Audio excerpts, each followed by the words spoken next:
Alright, so first of all, I'm not dead, no. Second of all, no, this is not going to be a ghost account anymore. I am back. I'm sorry, I've just been doing a lot of college work, guys. But YouTube is officially a priority now, so let's do this. What's going on, guys? Madan here, back with another video. And this is the Galaxy S7 Edge, which I've had for over 6 months now. And while I should have uploaded this video sooner, I've noticed a lot of interesting things over the last 6 months that you probably wouldn't notice over just 1 month of usage or so.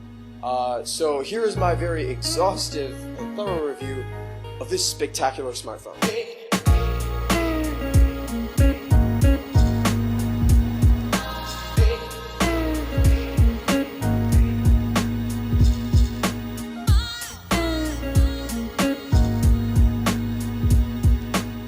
Alright, so if it wasn't obvious by now, this phone is really similar to the Galaxy S6 in a lot of ways. So right off the bat with the build, there's Gorilla Glass 4 on the front and back of the phone, and a thin metal frame all around the sides. The power button's on the right hand side, and the volume keys are on the left. Pretty much nothing has changed. The home button's still there, the fingerprint sensor. We'll get to that later. The top is completely clear of any ports, so everything is housed at the bottom except for the SIM tray. The speaker's at the bottom, the micro USB charging port's at the bottom, and the audio jack is at the bottom, which is my favorite place for it. Something that was really interesting to me was that they didn't go with USB-C for this phone, especially considering how multiple phones have adopted it by now. I was kind of expecting Samsung to go for it too, but apparently not, so okay. Now, there are actually only two pretty minor differences between last year's phone and this year's. The first one is that the S7 Edge is actually slightly thicker than the S6. Now, this is actually a good thing because it means that there's a smaller camera bump. It's almost like completely gone this time, and it makes space for a larger 3600 mAh battery. Change number 2 is that the glass panel at the back is slightly curved to make it easier to pick up off the table or some sort of flat surface. And that is a huge improvement over the Galaxy S6. So yeah, there are only a couple of downsides to this glass and metal construction. One of them is that this phone is ridiculously slippery. I mean, it falls out of my pockets all the time, and the number of times I've lost it in the car, it's not even funny.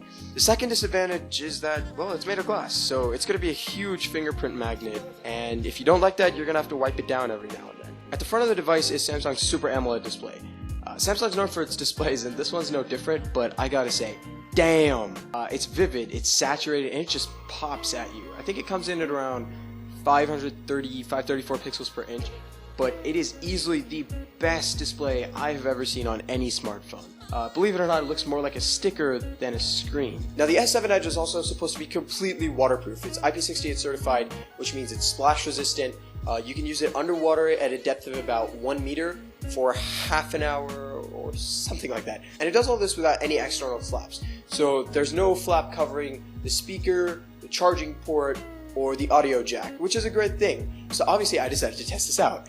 And spoiler alert, it didn't go so well. Now, the good news is that nothing happened when the water went into the charging port or the speaker or the audio jack, so that was totally fine. But where it went wrong was the moment you took it underwater, it's like the screen just stopped working. It was like it was receiving multiple touches and the screen was overloaded, and it just wouldn't work anymore. Now, this might also be a problem for those of you who are like hardcore wildlife enthusiasts or people who just generally like to take pictures underwater. Because, I mean, let's face it, most people buy a waterproof phone because they want to use it underwater. And if it's not going to work underwater, that's sort of useless. The other problem with that IP68 certification is that since it doesn't have flaps, they had to do all the waterproofing internally. And this led to a really, really bad speaker. I mean, it straight up sucks, man. It's really distorted and tinny at high volumes, and it doesn't even get that loud, so yeah, the speaker isn't something that was so great. Now, inside, there's a Snapdragon 820 chip, an Adreno 430 GPU, 4 GB of RAM, and 32 GB of expandable storage. Because of these flagship specs, performance is slick. It multitasks without a hitch, there's no problem there. It's fast, it's responsive, and I've never had a single lag. During all the 6 months I've used it, it's never frozen on me. And that's a pretty big achievement because I do some really hardcore stuff on this phone. I push it to its limits, and if it's able to handle that, then it'll be able to handle almost anyone else's stuff. Pop-up view is another dope software feature. Basically, it's like picture-in-picture mode. So you can shrink down an app to a particular size, and you can still interact with that app while you're interacting with another app. So you could be reading something on Wikipedia and then suddenly decide that you want to change the music, so you can just shrink down Wikipedia and then interact with Google Play or whatever music streaming service you use. And then you might suddenly decide, okay, fine, let's scroll through Instagram. And you can have all three windows open, resize them, drag them around, and just keep interacting with them however you'd like. And it works seamlessly, so there's no lag with any of it. You can close them, you can turn them into bubble heads, or you can expand them to full view and just start using it all over again. Of course, if you get the S7 Edge, there are always going to be a couple of software tweaks to take advantage of that Edge display. One of them is something called Night Clock, which is basically like an always-on mode for your Edge screen. The other one's called Edge Display. So this one's actually pretty interesting. Basically, you just swipe over from the edge of the screen, and it brings up a bunch of different shortcuts. So there's something called People Edge, which is basically just your most frequently accessed contacts. There's something called Apps Edge, which is basically like quick access to a bunch of your favorite apps. And there's also Tasks Edge and News and S Planner and just a whole bunch of stuff that you can actually customize and add. So not only can you customize the layout, but you can also customize what widgets appear in that Edge screen.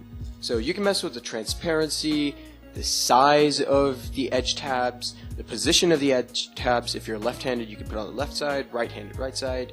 And you can mess with where exactly the Edge tab appears, so you can swipe over, and it's actually surprisingly customizable. Now, if you're into that, there's also an Edge store, so you can buy a couple of Edge panels if you'd like. There's different things like a data usage panel, widget panel, and there's not a lot of variety with what sort of apps you can download to put into the Edge display, but then again, I didn't use it all that much. Another cool feature is that if your phone is face down when you receive a call or a text, the Edge is sort of going to light up with like a wave looking thing. You can assign each contact a color, and the Edge screen lights up with that contact's color. It looks especially dope if it's on like a reflective surface or something and the whole thing just sort of glows. But my favorite Edge feature isn't actually a software feature at all. It just has to do with the build of the phone. And basically, if you're reading something or just looking at a picture and you scroll, it looks almost like the text is just flowing off the page, and it's one of the coolest things I've ever seen. There's also a whole ton of health stuff if you're into that sort of thing,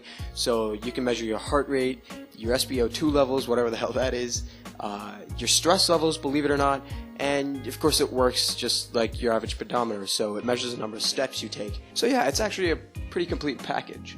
This one's also fantastic when it comes to the camera. Now it's actually a step down in terms of megapixels from last year's camera.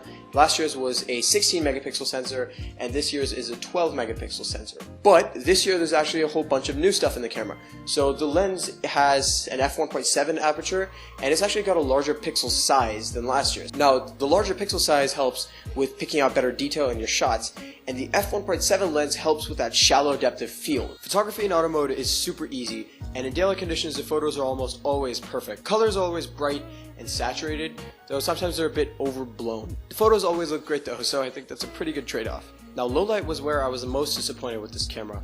The photos were always a lot grainier than I expected, and I would have liked to see better color reproduction because even compared to other smartphone cameras, this one's a bit off. On the whole though, that fast autofocus combined with an f1.7 aperture and the larger pixels makes for some really good looking photos, and I'd easily place it in the top 3 best smartphone cameras available right now. Alright, so the big question is, should you go for the Edge version or the non-Edge version?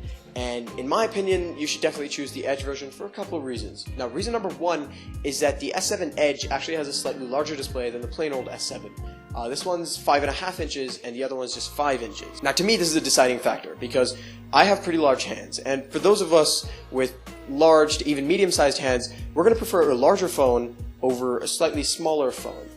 And also all those Edge features and the multitasking features are going to be a whole lot better on a bigger display and a whole lot more useful on a bigger display than on a smaller one. Reason number 2 is that the curve on this thing, yeah, that looks sexy as hell. But either way, you've sort of hit the end of the video here. If you like this video, give it a huge thumbs up. And I told you guys I'm sorry I hadn't uploaded in a while. I was mixed up in a whole ton of college work. So I am back, and I will be uploading constantly now with a ton of new phones out. So hit that subscribe button, and thank you for watching. I'll talk to you guys in the next one. Ciao.